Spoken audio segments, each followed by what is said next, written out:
Ay kabilis naman ho ng araw ay kakauwi ko lang kagabi, papasok na naman. Ay Diyos ko po Rudy, ay kasarap naman kasing humilata. Kung pwede nga lang humilata na lang ang humilata, yun na lang gagawin ka. Ay kasi wala tayong sasahurin kapag gano'n ang ating ginawa. Ay Diyos ko po, ay wag na laang, ay papasok na laang ako.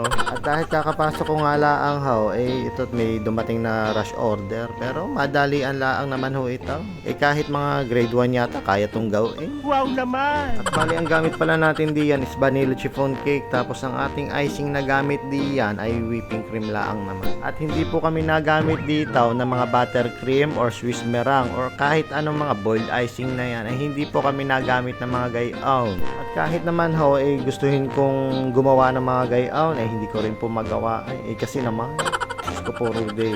Wala naman kasi ako mga gamit dito. At kahit sabihin natin mga Rudy marunong ako, ay talagang hindi ako makakagawa. Dahil unang-una ho ay wala tayong butter dito. At saka ang gamit dito sa mga tinapay ay margarine laang. Isang ka nakakita ng buttercream na walang butter? Sige nga, Diyos ko po Rudy.